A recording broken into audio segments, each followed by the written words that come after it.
साल पहले बंद है, लेकिन भारत में तो धड़ल्ले से बिक रही है। और दुर्भाग्य से ऐसी भारत में 83,650 दवाएं बिक रही। मैंने तो 2-3 के ही नाम लिए, क्योंकि समय की बहुत कमी है, ज्यादा देर में इसमें बात नहीं कर पाऊंगा।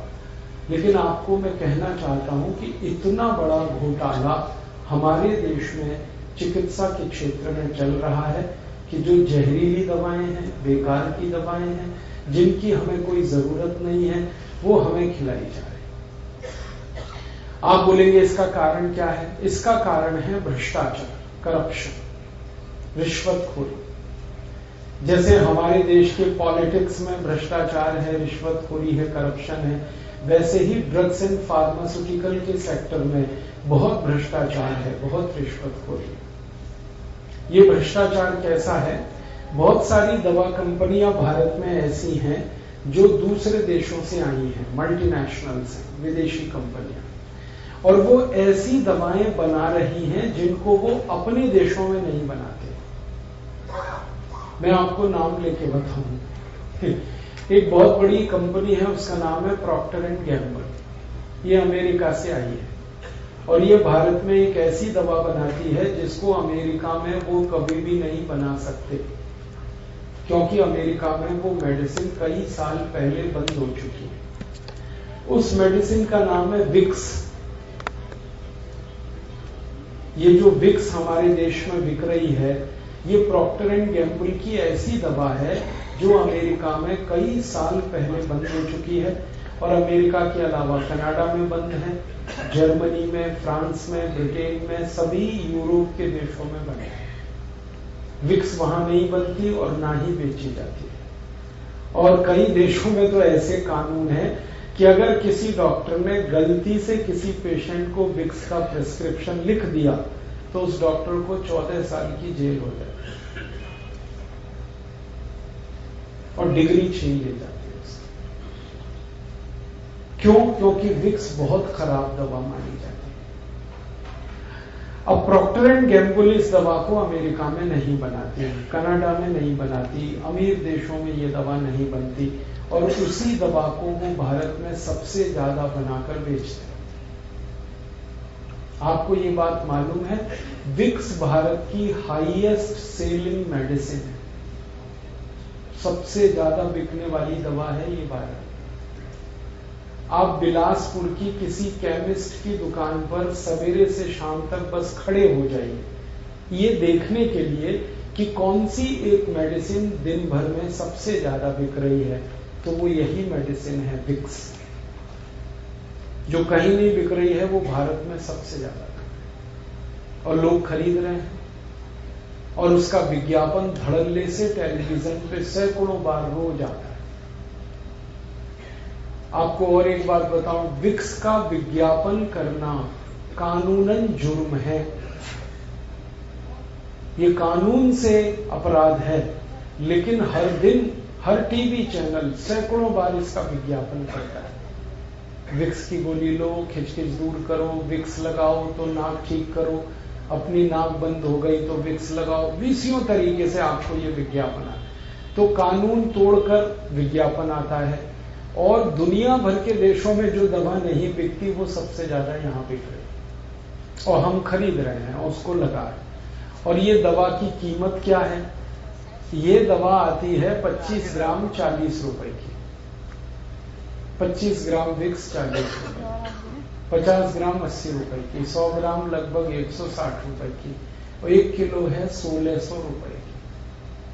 अब हम 1600 रुपए किलो की विक्स लगा रहे हैं और 400 रुपए किलो बादाम नहीं खा रहे। ये स्थिति है देश। 200 रुपए किलो काजू नहीं खाते और 1600 रुपए किलो की विक्स लगाते।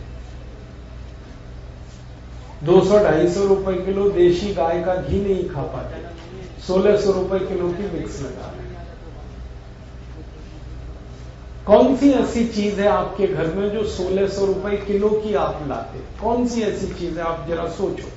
विक्स आ रहा है आपके घर, और ये बनता किससे है विक्स? ये बनता है पेट्रोलियम जेली से, और पेट्रोलियम जेली 60 से 70 रुपए किलो में आराम से मिल जाती है। तो जो वस्तु 60 से 70 रुपए किलो में आपको मिल जाती है, वो वस्तु दवा के नाम पर आपको 1600 रुपए किलो में बेची जा रही है। और ये जो प्रॉक्टर एंड गैम्बल कंपनी का मैंने प्रॉफिट मार्जिन निकाला, तो उनकी बैलेंस शीट के हिसाब से विक्स की बिक्री में उनको 20,000% का मुनाफा है, 20,000% का प्रॉफिट है। और एक ऐसी दवा बेचकर जिसको वो अपने देश में कभी नहीं बेच सकते, क्योंकि बंद है वो दवा। अब ये कैसे होता है भारत में? ये सारा खेल चलता है करप्शन से। जो दवाएं अमेरिका यूरोप में बंद हो गई हैं, उनको बेचने के लिए कंपनी यहां आ जाती है, लाइसेंस उनको लेना है। लाइसेंस इस देश में पैसे की ताकत पे मिलता है। आपको जहर बनाने का लाइसेंस चाहिए तो आराम से मिल जाएगा, कोई तकलीफ नहीं आएगी। और अगर छोटी मोटी कोई तकलीफ आई तो प्राइम मिनिस्टर ऑफिस तो बिल्कुल ग्रीन सिग्नल दे सकता है, आपको प्राइम मिनिस्टर ऑफिस से मिल जाए जहर बनाने का लाइसेंस, मिलता है। मैं ये ऐसी हवा में बात नहीं कर रहा हूं।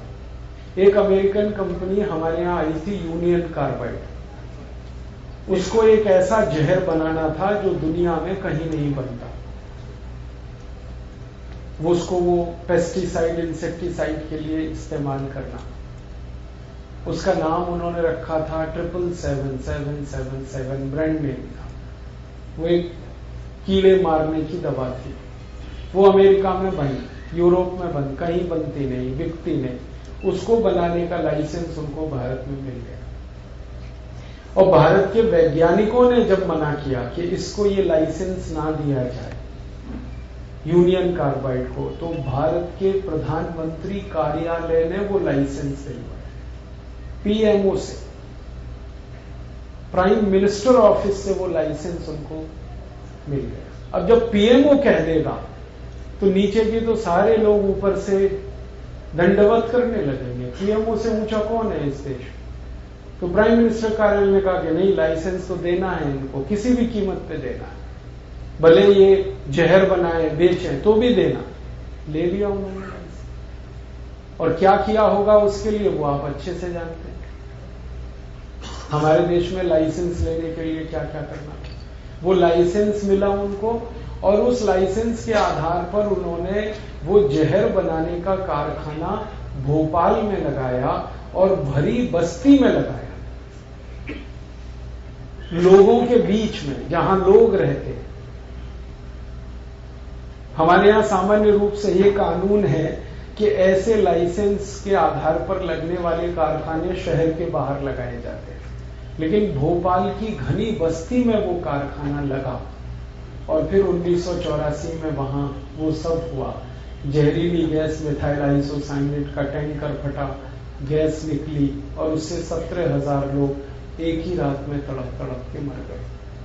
1 लाख से ज्यादा लोग जिंदगी भर के लिए विकलांग हो गए। दुनिया की वो सबसे बड़ी दुर्घटना भारत में हुई। तब जांच शुरू हुई कि भाई लाइसेंस किसने दिया, कैसे आई ये सारी कंपनी। तो भेद खुला कि वो पीएमओ से लाइसेंस मिलने का ऑर्डर था उनको, और सीएसआईआर के वैज्ञानिकों ने मना किया था कि इसको लाइसेंस ना दिया जाए, लेकिन फिर भी वो दिया गया। और दुर्घटना हुई, वो सारे देश ने देखा, आपने भी देखा। और उस दुर्घटना के लिए जो जिम्मेदार अधिकारी था वॉरेन एंडरसन, उसको भारत सरकार के चार्टर्ड प्लेन में बिठाकर इस देश से भगा दिया गया। वॉरेन एंडरसन, इससे ज्यादा शर्मनाक कुछ नहीं हो सकता। जिस वॉरेन एंडरसन पर क्रिमिनल केस चलाया जाना चाहिए था, उसको हमारे देश के प्रधानमंत्री और मुख्यमंत्री कार्यालय के अधिकारियों ने एक चार्टर्ड प्लेन देके सुरक्षित भगा दिया। और एक बार वो भागा तो आज तक पकड़ा नहीं गया। उसको पकड़ के लाना भारत में ये संभव ही नहीं हुआ। अंत में क्या हुआ, लीपापोती की गई इस पूरे मामले में। तो मुख्य अभियुक्त वॉरेन एंडरसन, उसको तो कुछ हुआ नहीं। उसके नीचे काम करने वाले कुछ भारतीय कर्मचारी और अधिकारी थे। ऐसे 8 लोगों को सजा सुनाई गई, और वो भी 2 साल की। मरे 17,000 लोग एक ही रात में, विकलांग हुए लाखों लोग, और सजा हुई सिर्फ 2 साल की। और सजा भी ऐसी मजाक कि एक कोर्ट ने भोपाल के उनको सजा सुनाई कि वो 2 साल जेल में रहेंगे, 25 साल तक तो मुकदमा चलता रहा, फिर 2 साल की सजा हुई और थोड़ी देर बाद दूसरी ही कोर्ट ने उनको जमानत पे छोड़ दिया। ये क्रूर मजाक हमने अपनी आंखों के सामने देखा। तो भारत में भ्रष्टाचार की ताकत पर, रिश्वतखोरी की दम पर जहर बनाने का लाइसेंस मिल जाता है, जहर बेचने का लाइसेंस मिल जाता है, और कभी कोई दुर्घटना हो जाए तो उस दुर्घटना पे लीपापोती कराने का काम हो जाता है।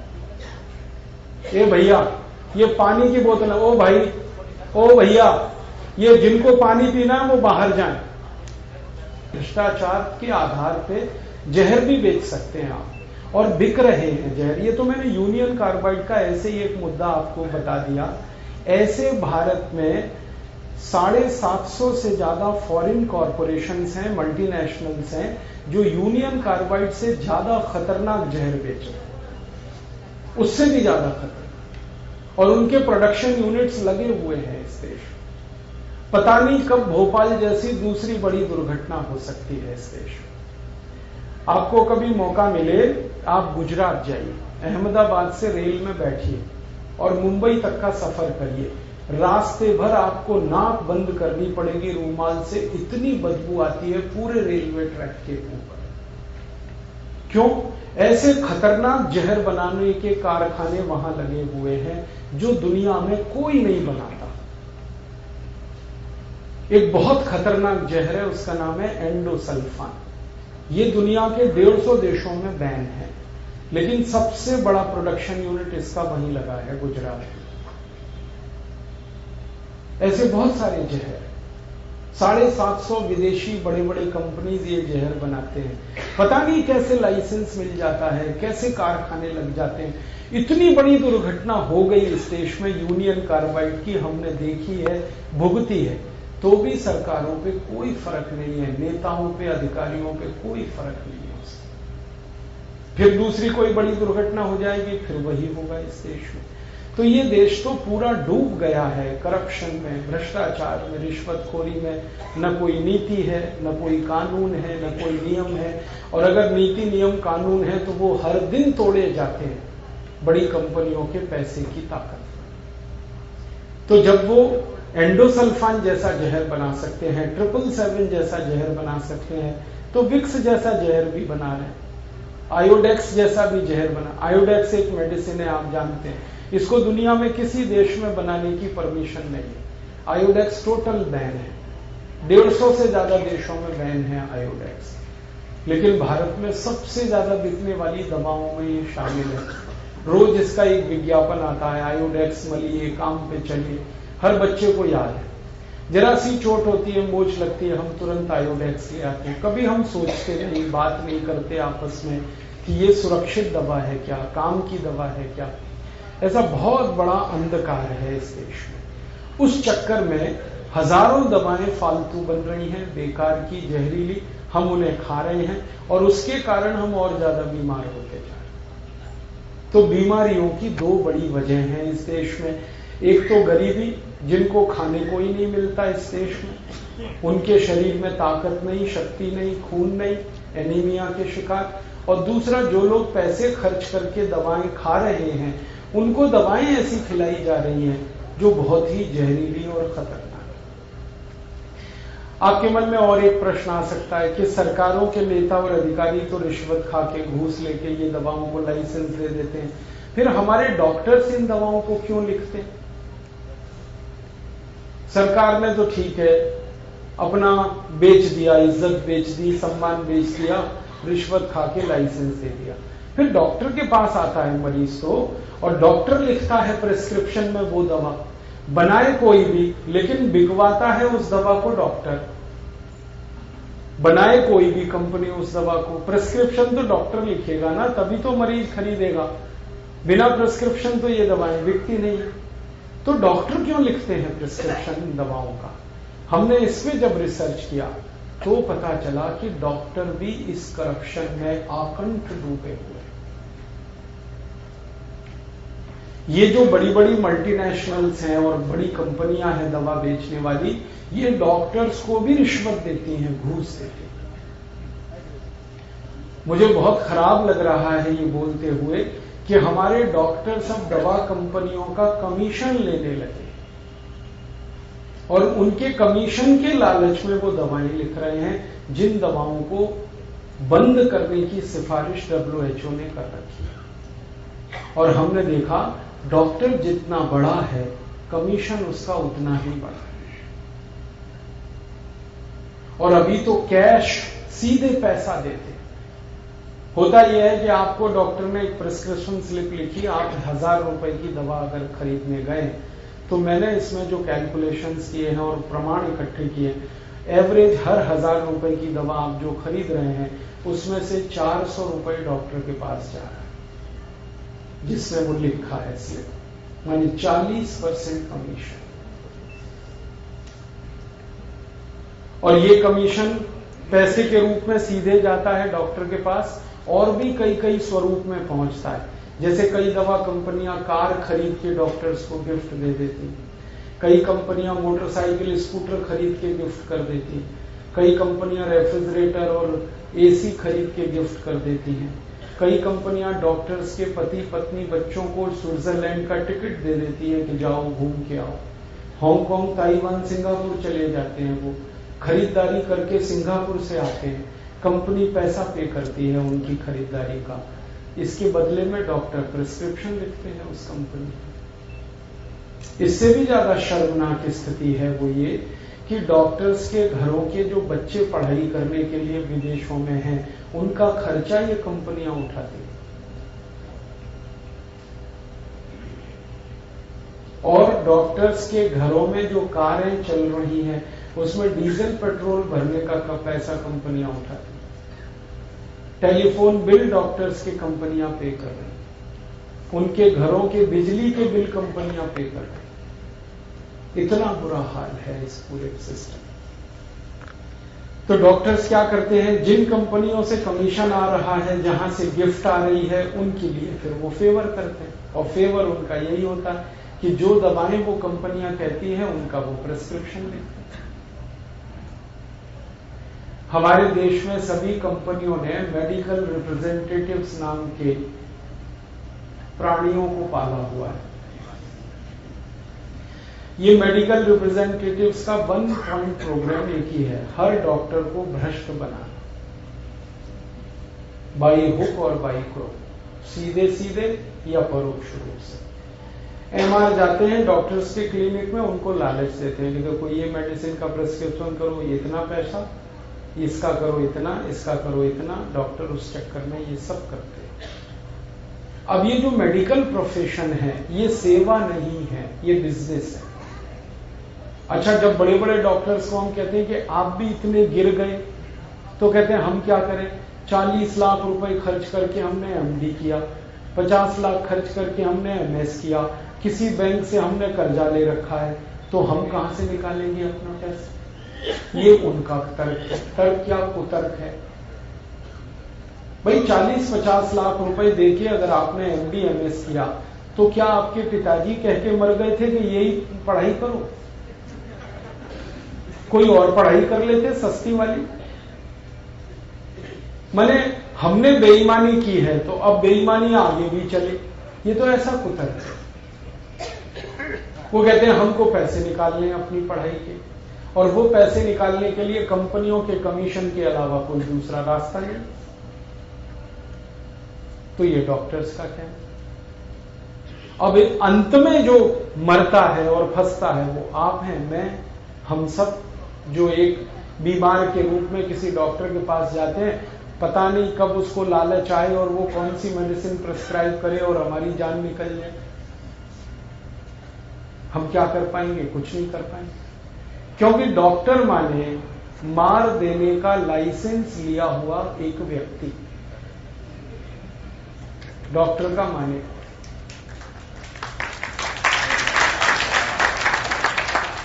वो उसने कुछ भी उल्टा सीधा कर दिया, आप मर गए तो आप कुछ नहीं कर सकते। वो कह देगा कि मैं क्या करूं, हो गया। ऐसे ही रोज मरते हैं लोग और कुछ नहीं हो पाता इस देश। बड़ा मुश्किल है। आपको मैं सुनाऊं तो आप हैरान हो जाएंगे। दुनिया के 50 से ज्यादा देशों में कानून है। पता है क्या? अगर कोई सर्जन किसी मां और बहन का यूट्रस रिमूव करे, गर्भाशय निकाले, तो दुनिया के 50 देशों में कानून है कि उसको ये प्रूव करना पड़ता है कि यूट्रस निकालना क्यों जरूरी था। और प्रूव करने के लिए उसको ये प्रूव करना पड़ता है कि गर्भाशय में ऐसा कौन सा कारण था, यूट्रस में ऐसा कौन सा कारण था जिससे उस मां की जान जाने वाली थी। ये प्रूव करना पड़ता है। और बाय द वे, किसी यूट्रस को काटकर डॉक्टर ने फेंक दिया, मर जाएगा। ऐसा बुरी तरह से रगड़ देते हैं। यूट्रस आपने रिमूव किया, दिखाना पड़ता है काउंसिल को। काउंसिल चेक करती है कि ये ऑपरेशन सही किया इसने या फालतू में किया। अगर कोई मां का यूट्रस ऐसे ही निकाल दिया और उसमें कुछ नहीं है, ना ट्यूमर है, ना कोई गांठ है, ना कुछ है, डॉक्टर ने निकाल दिया, वो डॉक्टर तो मर जाएगा। अमेरिका, कनाडा, ऑस्ट्रेलिया, न्यूजीलैंड, जिंदगी भर जेल में काटनी पड़ेगी उसको, बाहर नहीं निकल सकता, उसकी जमानत नहीं होती। 50 देशों में ऐसे कानून हैं और भारत में हर दिन डॉक्टर बिना किसी कारण माताओं के गर्भाशय निकालते हैं। थोड़ा सा किसी मां और बहन को मेंसेस में इर्रेगुलरिटी हुआ, वो एक ही बात कहते हैं, यूट्रस निकालो, यूट्रस निकालो, यूट्रस निकालो। जैसे कि ये बिल्कुल फालतू चीज है, इसका कुछ काम ही नहीं, निकाल के फेंको इसको। 99% यूट्रस रिमूव करने के ऑपरेशन भारत में बिल्कुल गैर जरूरी होते हैं, जिसकी जरूरत ही नहीं होती। ऐसे ही छोटे बच्चे होते हैं ना, उनके टॉन्सिलाइटिस के ऑपरेशंस करते हैं। दुनिया में कम से कम 80 देशों में यह कानून है कि टॉन्सिलाइटिस का फालतू ऑपरेशन किसी भी डॉक्टर ने किया, मर जाएगा, जिंदगी खत्म हो जाएगी उसकी। लेकिन भारत में पता नहीं कितने लाख बच्चों के फालतू में टॉन्सिल्स काट के निकाले, जरूरत नहीं फिर भी निकाले। अपेंडिसाइटिस का ऑपरेशन होता है, दुनिया के किसी भी देश में प्रूव करना पड़ता है कि अपेंडिसाइटिस का ये ऑपरेशन करना बहुत जरूरी है, और यहां कुछ नहीं। जब मन में आया, थोड़ा सा पेट दर्द हुआ, तुरंत कहेगा अपेंडिसाइटिस है, कराओ ऑपरेशन, काटो निकालो, काटो निकालो। ये सब कुछ बेईमानी घुस गई है इस देश में, और ये बेईमानी का एकमात्र कारण है कि अब ये जो चिकित्सा व्यवस्था है, ये बिजनेस है, अब ये सेवा नहीं है। पढ़ाई करने वाले लाखों रुपए खर्च करके अपनी तैयारी कर रहे हैं लूटने की। हाँ, ये डॉक्टर बनते हैं तो ये तैयारी कर रहे हैं कैसे कैसे लूटना, कहां कहां से लूटना, और पढ़ाई भी उनको ऐसे ही कराई जाए, सेवा के लिए कोई नहीं। जब कोई पढ़ाई करके निकलता है, उसको कहो भाई गांव में जाके सेवा देनी, कोई तैयार नहीं जाने। कहेंगे हम क्यों जाएंगे गांव में? देश के लोगों के खून पसीने की कमाई के टैक्स के पैसे से हम उनको पढ़ाई कराते हैं, और लोगों की सेवा देने के लिए गांव जाने को कोई तैयार। छत्तीसगढ़ में ही देख लो क्या बुरा हाल। तो छत्तीसगढ़ सरकार को एक नई व्यवस्था करनी पड़ रही है कि 3-3 साल की पढ़ाई करा के कुछ को तैयार करो, ताकि गांव में लोगों की तो सेवा हो।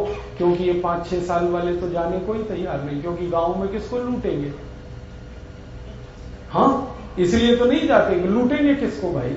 कौन मिलेगा वहां लूटने को? गरीब आदमी है, कहां देगा पैसा? तो अब ऐसी स्थिति में हम क्या करें? प्रश्न अब आखिरी ये है कि इस समस्या का समाधान क्या?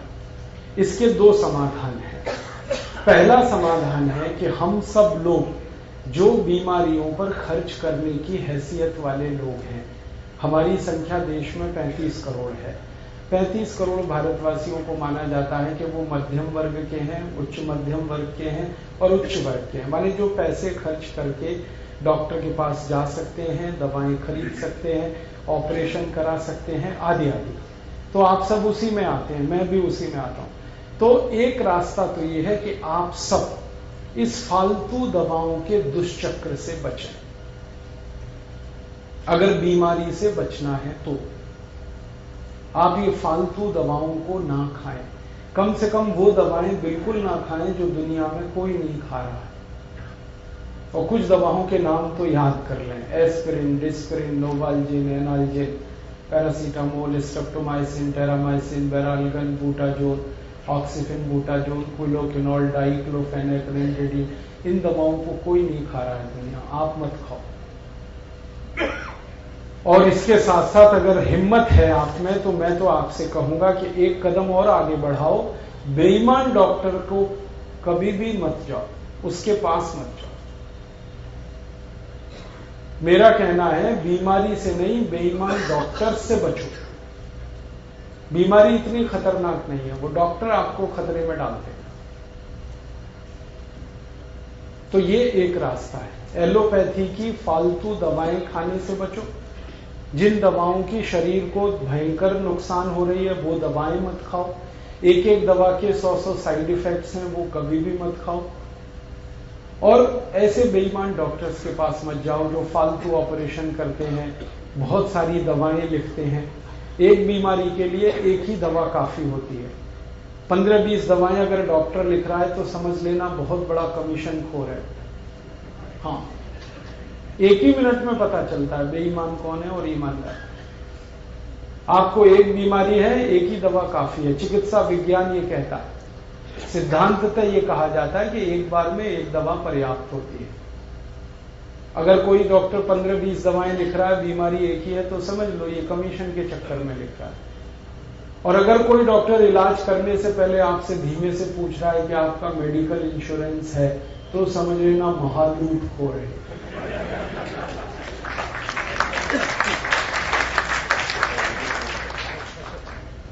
उसको क्या लेना देना आपको इंश्योरेंस है नहीं। वो तो पूछ इसलिए रहा है कि कितनी जेब काटूं इसकी, अंदाजा लगा रहा है। और ऐसे ऐसे लूट मची है। एक दो बात और कहूं, आप सब बुद्धिजीवी लोग हैं। एंजियोप्लास्टी का जब आप ऑपरेशन कराते हैं, आपको मालूम है उसमें कितनी बड़ी पोल और लूट है। एंजियोप्लास्टी में क्या होता है, एक छोटा सा स्प्रिंग आपके आर्टरीज में डालते हैं। रक्त लेकर जाने वाली जो वाहिकाएं हैं हृदय तक, उनमें कहीं रुकावट है तो उसको हटाने के लिए एक स्प्रिंग डालते हैं, उसको चौड़ा करने के लिए नली को। वो स्प्रिंग वही होती है जो बॉल पेन में आपने देखी है, बस उसके ऊपर एक मेडिसिन का कोट किया जाता है। वो स्प्रिंग मात्र 10 रुपए में बनती है और आपको जब डाली जाती है तो बिल उसका 1.5 से 2 लाख रुपए होता है। लूट की खुली छूट है एंजियोप्लास्टी। और अगर आप बिलासपुर में एंजियोप्लास्टी कराएं तो हो सकता है 60-70 हजार लगे। वही एंजियोप्लास्टी रायपुर कराएं तो लाख रुपए लगे। दिल्ली चले जाएं 1.5 से 2 लाख लगे। मुंबई चले गए तो 3 लाख तक लग सकता है। ऑपरेशन एक ही है, कीमत सब जगह अलग अलग। क्योंकि आज तक सरकार ने इस सर्विस को रेगुलेट करने का कोई कानून नहीं बनाया, इसलिए ये लूट मची। और एक बात बताऊं, ये जो एंजियोप्लास्टी ऑपरेशन है ये पूरी तरह सफल नहीं होता। आपको उसने स्प्रिंग डाल दी, अब सोचो ये आर्टरी है, थोड़ी देर के लिए सोचो, इसमें इतनी बड़ी स्प्रिंग डाल दी। अब जहां से जहां तक स्प्रिंग है वहां तो ब्लड का फ्लो अच्छा है, लेकिन स्प्रिंग के आगे और पीछे फिर ब्लॉकेज हो जाएगा, तब क्या करोगे? आपका तो 2 लाख बेकार हो गया। अगर आपके ब्लड में ब्लॉकेज करने की टेंडेंसी है तो कितना भी एंजियोप्लास्टी करो सब बेकार है। जब तक आपके ब्लड की ये टेंडेंसी खत्म नहीं होगी जिससे ब्लॉकेज बन रहा है, तब तक आपका कोई ऑपरेशन कामयाब नहीं। इसलिए मैंने आपसे कहा कि ये फालतू ऑपरेशंस मत कराओ, फालतू दवाएं मत खाओ, ये बेईमान जो डॉक्टर्स हैं इनके पास मत जाओ। यही एक समस्या का समाधान है। फिर आप बोलेंगे तो हम करें क्या? तो आप प्राणायाम करो। योग करो, आयुर्वेद की ऐसी दवाओं का उपयोग करो